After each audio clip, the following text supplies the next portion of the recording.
Shalom saudara. Minggu ini adalah minggu terakhir di bulan April. Masih tema seputar hati dari para hamba Tuhan, tema bebas saudara. Hari ini Muse memakai satu kata, berserah saudara. Ya, berserah adalah hal yang ternyata penting untuk kita lakukan dalam hidup kita waktu kita ikut Tuhan. Mengapa saudara? Karena ternyata manusia berusaha mengendalikan semuanya dalam hidup ini. Saya tonton ada satu postingan di Instagram saudara, ada satu wawancara. Lalu ada seorang narasumber mengatakan, betul, salah satu penyebab stres dalam hidup manusia, saudara tahu itu apa? Waktu dia berusaha mengendalikan everything, semuanya. Betul bahwa kita harus melakukan yang terbaik saudara. Tidak boleh jadi orang yang pasrah, pasif. Kita harus lakukan yang the best dalam pekerjaan kita, kesehatan kita, betul saudara ya, tidak boleh pasrah. Tapi ternyata bahkan bagi orang di luar pun saudara yang tidak kenal Tuhan, tidak Kristen saudara, mereka mengakui bahwa salah satu penyebab stres adalah ketika kita berusaha kontrol everything, mengendalikan semua seperti yang kita mau.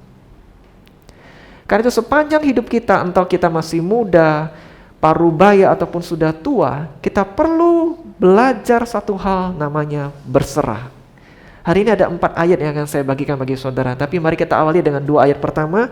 Buka Alkitab kita dari 1 Petrus 5 ayat 7 dan nanti Mazmur 37 ayat 5. 1 Petrus 5 ayat 7 saudara, satu ayat yang tidak asing bagi kita. Belajar ayat, hafal ayat ini saudara, dan kita akan dikuatkan olehnya. 1 Petrus pasal 5 ayat 7. Kita buka dulu yang itu, satu ayat pertama. Sudah ketemu Bapak Ibu? Amin. Kita baca perlahan-lahan. 1, 2, 3. Serahkanlah segala kekhawatiranmu kepadanya, sebab Ia yang memelihara kamu. Serahkan saudara. Apa yang jadi kekhawatiran kita kepada Tuhan? Mengapa? Karena Dia pelihara kita. Satu lagi, Mazmur 37 ayat 5. Mazmur pasal 37 ayat 5. Di dalam perjanjian lama diawali juga dengan kata serahkanlah. Nah, kita cari pelan-pelan, Bapak Ibu masih ada yang cari di belakang. Yang di rumah juga boleh dapatkan dari layar. Kita baca sama-sama 1, 2, 3. Serahkanlah hidupmu kepada Tuhan dan percayalah kepadanya dan Dia akan bertindak. Ayat yang pertama bicara soal serahkan kekhawatiranmu, kegelisahanmu, kebutuhanmu. Dan di ayat ini saudara bukan cuma bicara soal kekhawatiran, tapi your whole life, kehidupanmu yang utuh, serahkan kepada Tuhan. Saudara, berserah ternyata adalah bentuk iman yang percaya saudara. Berserah, saya ulangin saudara, adalah bentuk iman yang percaya kepada Tuhan. Kita diajar bahwa kita butuh iman yang aktif, iman yang berjual, iman yang struggle, yang terus mengamini Tuhan, terus bertindak, menghadapi gunung persoalan kita. Tapi saudara perlu ingat juga, ada waktunya Tuhan bawa kita dalam situasi yang tidak mudah, supaya kita belajar untuk menyerahkan kepada Dia. Tema berserah ini saudara bukan tema yang gampang bagi setiap kita. Karena banyak di antara kita tergoda untuk menyelesaikan semua dengan kekuatan kita sendiri, dengan kepintaran kita sendiri, dengan koneksi kita sendiri. Kita berpikir yang A bisa selesai, yang B bisa selesai, kenapa yang C gak bisa saya selesaikan? Tapi ada waktunya seperti para anak-anak Tuhan sepanjang Alkitab saudara, mereka temukan kondisi di mana Tuhan minta mereka lakukan satu hal, yaitu berserah.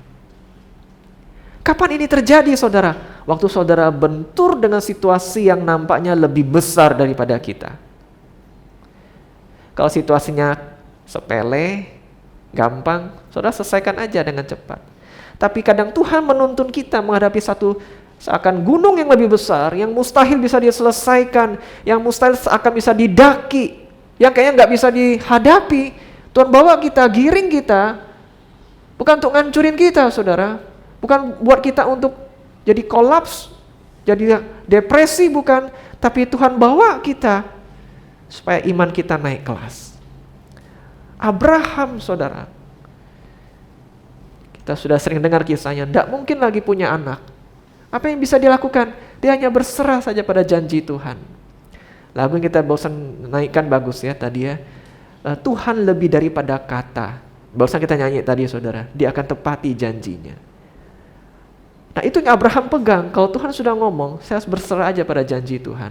He will keep his promise, dia akan pegang janjinya. Dia berserah saudara, mengapa? Di zaman itu tidak ada dokter yang mengurus kesuburan supaya di bayi tabung, gak ada saudara. Abraham di zaman kuno harus berserah kepada Tuhan. Daniel waktu masuk ke dalam gua singa, waktu karena imannya yang setia pada Tuhan, Daniel saudara, dia cuma taat pada Tuhan. Dia hanya berserah kepada Tuhan. Yusuf hanya berserah kepada Tuhan. Para rasul saudara, mereka hanya tahu kabarkan Injil, cerita tentang Tuhan. Waktu ancaman demi ancaman, Paulus begitu banyak saudara mengalami ancaman. Apa yang dilakukan? Dia hanya berserah kepada Tuhan. Kalau Tuhan sudah panggil saya, dia akan perlengkapi saya. Kalau Tuhan yang menyuruh saya lakukan ini, dia akan beri saya kekuatan. Berserah saudara adalah bentuk iman. Jadi kadang Tuhan bawa masalah saudara untuk naikin kita punya iman, supaya kita punya kesempatan melihat mujizat Tuhan. Saudara, kapan mujizat itu hadir? Waktu kita menghadapi problem yang seakan tak terselesaikan, baru kita sebut mujizat. Saudara, kalau demam dikit, aku butuh mujizat Tuhan. Gak usah saudara, minum Panadol, itu mujizatmu saudara. Kalau penyakit-penyakit enteng gak usah saudara. Betul? Sakit perut, diare, 3 hari tidak sembuh, berikan mujizatmu Tuhan. Gak usah, buka kotak obatmu, minum obat diare. Betul? Tapi waktu ada kondisi penyakitmu berat, kayaknya sulit. SPP bagi beberapa orang hal yang tidak usah dipusingkan, tapi ekonomi sedang sulit. Bayangkan bayar SPP, bulan depan aja kita masih bingung, mungkin itu anak kita. Bayar cicilan, bingung. Nah dalam ekonomi keuangan kita rasanya sulit.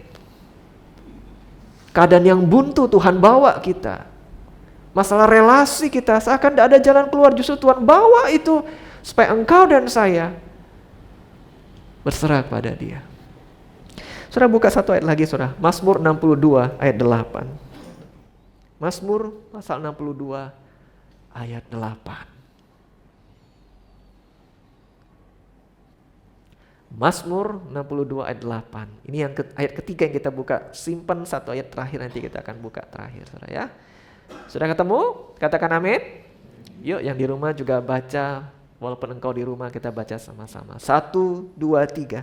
Percayalah kepadanya setiap waktu hai umat. Curahkanlah isi hatimu di hadapannya. Allah ialah tempat perlindungan kita. Saudara, dikatakan ayat ini apa? Curahkanlah segala isi hatimu kepada Tuhan. Saudara rajin mencurahkan isi hatimu kepada Tuhan?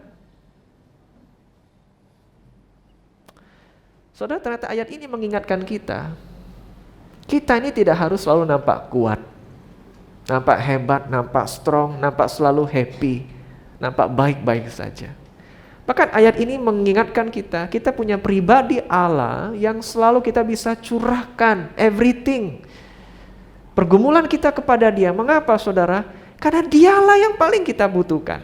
Betul? Dialah yang paling kita perlukan. Dan Dialah yang paling sanggup menolong kita. Artinya Tuhan mengundang kita untuk mencurahkan isi hati kita, beban kita, masalah kita, pergumulan kita, kesusahan hati kita. Engkau bisa bawa selalu. Tadi ayat itu ada tulis saudara ya, setiap betul waktu. Saya punya kalimat begini saudara, untuk beban itu enggak usah disangkali, engkau harus akui dengan jujur. Kalau dengan manusia, kadang ke gereja aja saudara. Saudara kalau ditanya, apa kabar? Saya sering tanya saudara kalau dengan ketemu orang ya. Ketemu orang atau WA, biasanya saya, selamat siang Muse, saya juga jawab siang. Kadang-kadang saya sombong, apa kabar? Gitu. Itu bukan juga basa-basi. Kadang kalau ketemu di gereja, kadang sudah ditanya orang apa kabar. Biasanya kita jawab apa saudara? Baik. Jarang sekali saya temukan, saya kurang baik. Jarang, saudara. Betul? Ada gereja-gereja lain waktu ditanya dari depan, apa kabarmu? Apa jawabnya? Apa jawabnya, saudara? Luar biasa. Ionian kah? Luar biasa kah, saudara? Irwan, luar biasa? Amin. Ibu Lili, luar biasa hari ini? Amin. Amin itu mengharapkan seperti itulah terjadinya, walaupun belum tentu. Tapi keadaan hidup kita kalau jujur tidak selalu luar biasa, betul? Tidak selalu baik, betul? Tidak selalu kuat, betul? Tidak selalu di atas. Nah, dengan manusia kita kadang puhau ise, dak enak hati. Ditanya, "Ai, apa kabar?" "Baik, Muse." Senyum lagi, saudara. Manis lagi senyumnya. Tapi ternyata hatinya kacau balau, penuh air mata, penuh teriakan kepada Tuhan. Kalau nggak bisa dengan manusia, paling tidak dengan Tuhan. Engkau dan saya tidak boleh jadi orang yang bermuka dua. Tidak mungkin kita bisa bersembunyi dari Allah yang maha tahu seperti apakah kita. Karena itu di hadapan Tuhan, engkau jangan sangkali bebanmu, dengan jujur engkau sodorkan Tuhan. I bring my problem, saya bawa masalah saya.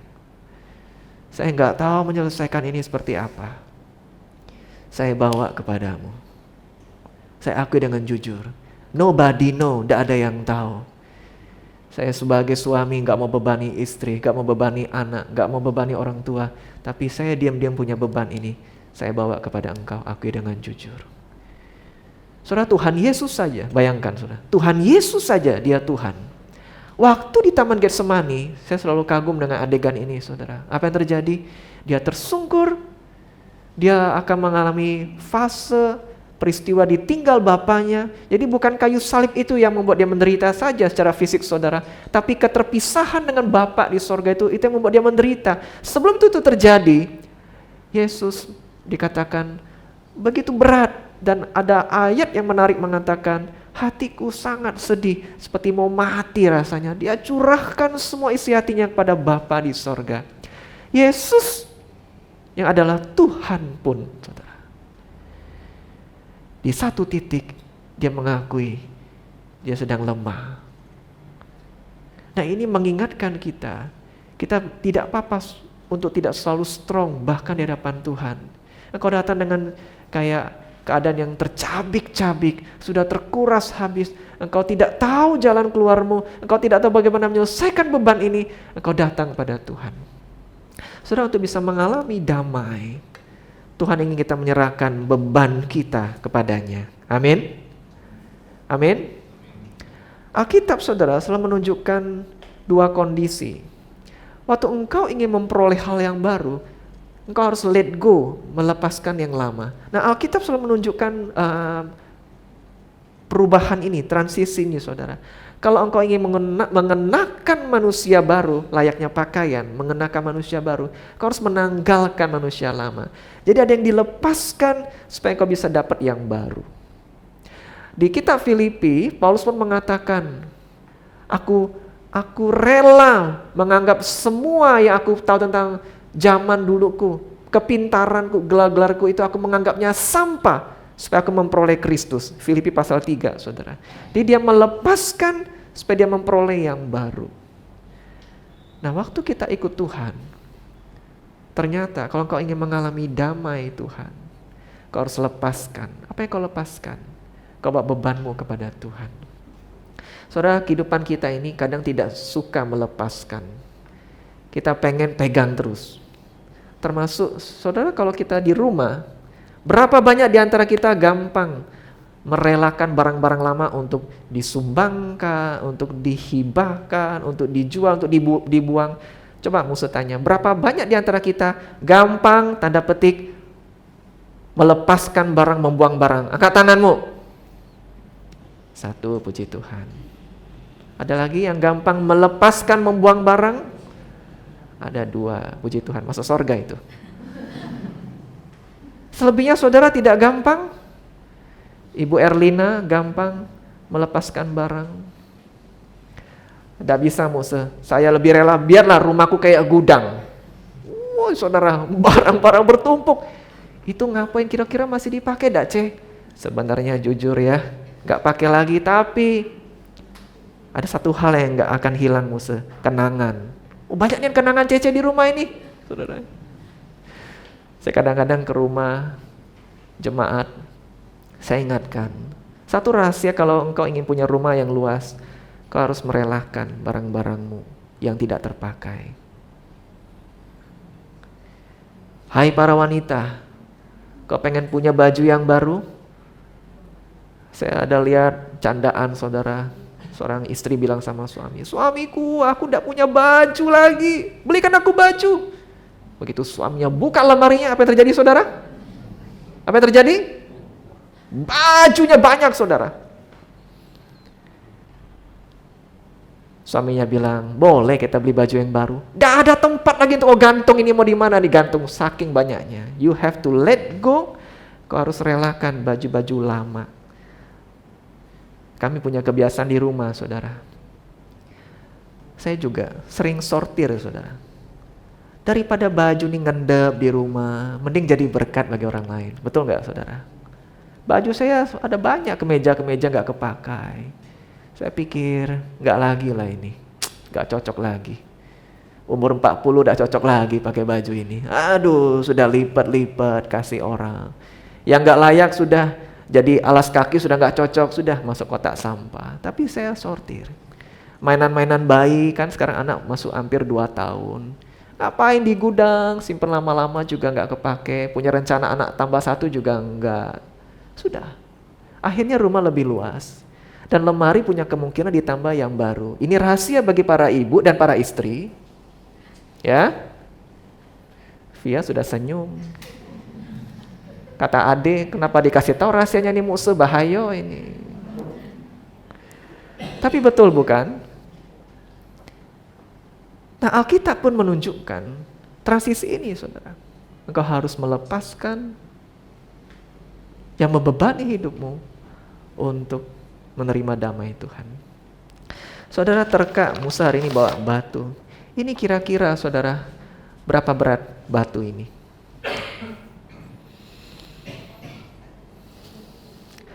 Andi? Berapa kilo? 1/4? 1/4 kilo. Salah. Ibu Yehwa ini batu ulek. Kira-kira mirip lah sama kayak di rumah.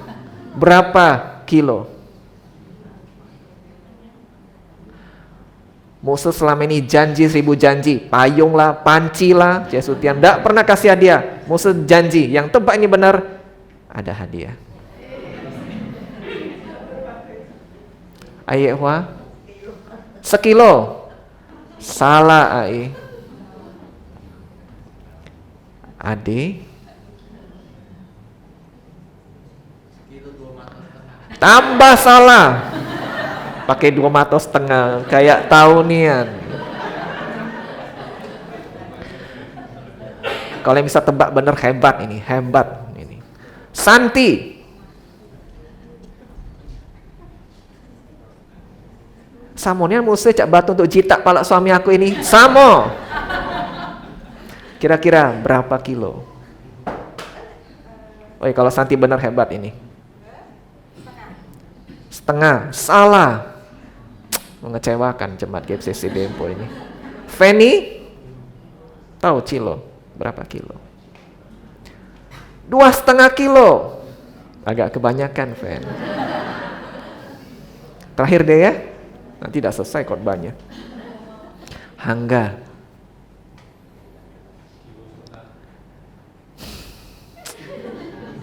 Salah kan? Kok Adam? 150 gram. Kekecilan. Saudara, ini 750 gram. 3/4. Tidak jadi kasih hadiah ini. Cipai Ustaz, 750 gram. Musa tahunian, bohongin kami? Enggak, saya timbang dulu sebelum ke gereja. Saudara, saya tanya, dengerin ya, ini ada satu ilustrasi saya lihat di postingan bagus. Saudara, kalau saya pegang batu udah sampai 1 kilo, enteng kan? 1 menit saya pegang, apa yang terjadi dengan tangan saya? 1 menit. Capek dikit ya? Betul ya? Kalau saya pegang batu ini 1 jam, what happen? Apa yang terjadi? 1 jam gini. Kram, apalagi kira-kira? Mulai rasanya aduh, capek bukan? Terakhir, kalau saya pegang ini seharian sampai malam tidur, yang terjadi, tangan saya mungkin akan lama-lama kebas, tidak karuan itu, berat. Dan yang paling pasti, saya tidak bisa buat apa-apa. Betul? Terus apa yang harus saya lakukan? Saya harus letakkan batu ini. Kadang saudara, perkara kecil, waktu pegang dikit-dikit rasanya nggak terlalu stres. Betul? Tapi terus dipikirin beban. Yang kecil bisa buat stres bukan main. Betul nggak saudara? Perkara kecil tapi terus dibawa pagi, dibawa siang, dibawa malam. Padahal itu cuma 750 gram. Sesuatu yang kalau dipegang sebentar nggak terasa. Tapi waktu dibawa terus, dipegang terus. What happened? Apa yang terjadi? Kita jadi lumpuh. Nggak ada sukacita. Berat sekali. Yang harus kita lakukan, kita letakkan itu. Betul saudara? Tapi ada satu hal yang menarik saudara. Ayat yang terakhir kita buka. Matius 11 ayat 28. Kalau yang tahu ayat ini pun tidak buka Alkitab juga akan paham dengan baik. Matius 11 ayat 28. Kalau sudah hafal, sudah temu, boleh baca dengan Mose. Yang di rumah, simpan ayat ini dalam hatimu. Pegang terus apapun yang terjadi. Sudah ketemu? Amin. Yuk kita baca, ini kalimat Tuhan ini ya. 1, 2, 3. Marilah kepadaku semua yang letih lesu dan berbeban berat, aku akan memberi kelegaan kepadamu. Saudara, 3 kondisi ini apalagi yang kurang? Letih itu sudah capek fisik saudara. Lesu, ini bicara mental. Yang ketiga, waduh ini kasihan sekali orang yang seperti ini. Sudah letih, badan capek, lesu, mentalnya ini nanggung beban yang berat lagi. Aduh, lengkaplah sudah. Tapi untuk orang yang demikian, Tuhan bilang, come to me, marilah kepadaku. Aku tidak akan berikan engkau lebih banyak uang, lebih banyak kemewahan, kenyamanan, itu nanti mungkin. Tapi yang aku berikan, kata Tuhan, adalah rest, kelegaan, istirahat bagi jiwamu. Saudara, Tuhan undang kemana? Kepada Dia. Artinya kita pun tidak boleh sembarangan letakkan beban kita ini. Banyak orang waktu dia mengalami stres, dia letakkan beban ini kemana saudara? Kepada minuman alkohol. Minuman alkohol baik untuk kesehatan, tapi waktu itu menjadi pelarian, itu berbahaya. Itu menguasai kita. Banyak orang lari menaruh bebannya kemana saudara? Kepada pria dan wanita lain. Dia letakkan itu di sana. Enjoy sesaat, tapi musibah untuk keluarganya kemudian. Banyak orang lari kemana saudara? Ke tempat-tempat lain, ke pelarian-pelarian lain, dia letakkan beban itu. Tuhan bilang no, jangan taruh di sana. Bahkan jangan juga taruh pada istrimu yang mencintaimu, pada pendeta yang mengasihimu. Jangan dulu kepada mereka, letakkan dulu beban itu kepada Tuhan. Cari dulu Tuhan sebagai the first, yang pertama-tama. Jadi kalau engkau sedang mengalami pergumulan saudara, cari Tuhan. Masalah bisa buat kita jauh dari Tuhan, atau buat kita dekat dari Tuhan. Ini tema kita tahun ini saudara, closer. Yang buat kita dekat kepada Tuhan, harusnya juga masalah. Harusnya juga yang stres-stres itu buat engkau dekat dengan Tuhan. Lebih buat engkau mencari Tuhan. Banyak orang kecewa dengan Tuhan waktu doanya gak dijawab. Dia mundur 2-3 langkah dari Tuhan. Masalahmu, situasi mustahilmu, cari Tuhan. Saudara gini, saudara cari Tuhan dulu. Urusan bagaimana nyelesain kalau itu situasinya sudah buntu, biar Tuhan yang buka jalan. Amin. Allah kita adalah Allah spesialis kemustahilan. Dia sudah membuktikan itu di Alkitab. Gak usah cerita begitu banyak hal ajaib mustahil yang Dia bereskan. Hal serupa Dia sanggup lakukan juga bagi hidup kita, bagi situasimu, bagi situasiku. Karena itu saudara yang terakhir, jangan sombong sampai tidak cari Tuhan. Jangan malu berpikir ngerepotin Tuhan nih, cari Tuhan terus tengah masalahku. Dan jangan senang pikul beban sendirian. Mengapa?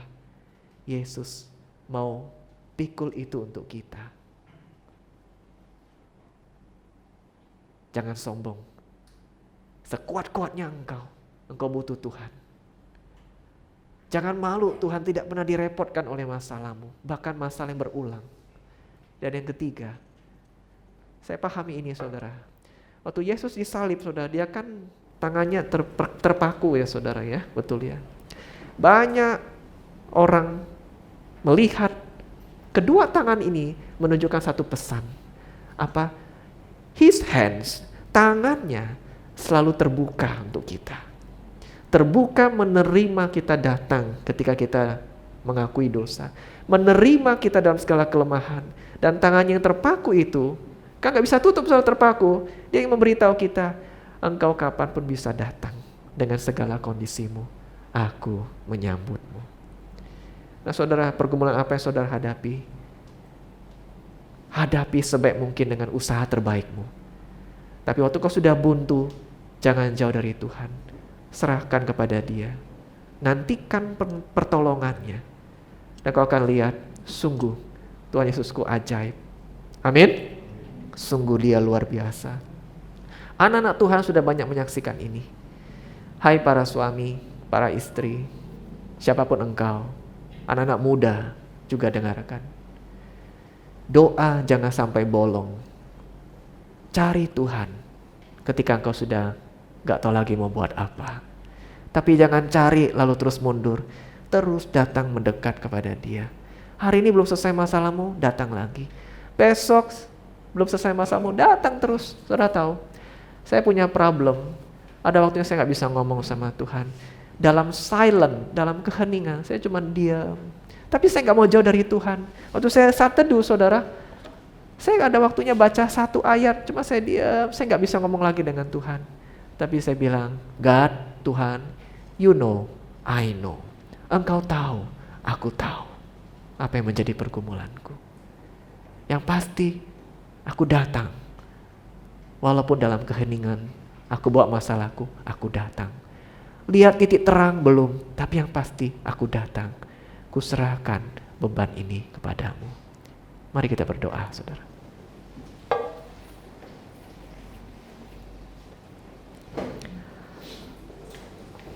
Saudara ambil waktu sebentar meresponi firman Tuhan ini.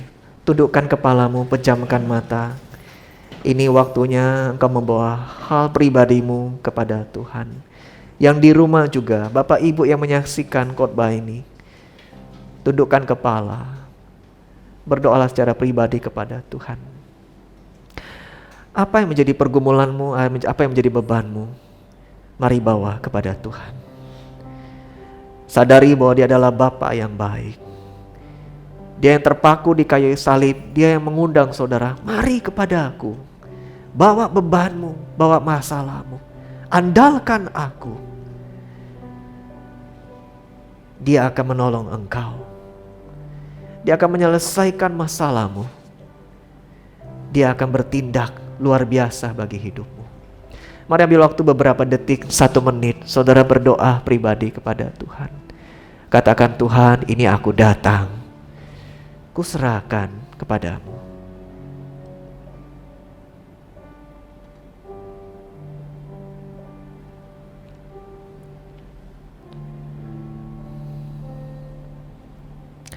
Ada waktunya Tuhan, kami seakan bisa putus asa menghadapi pergumulan kami.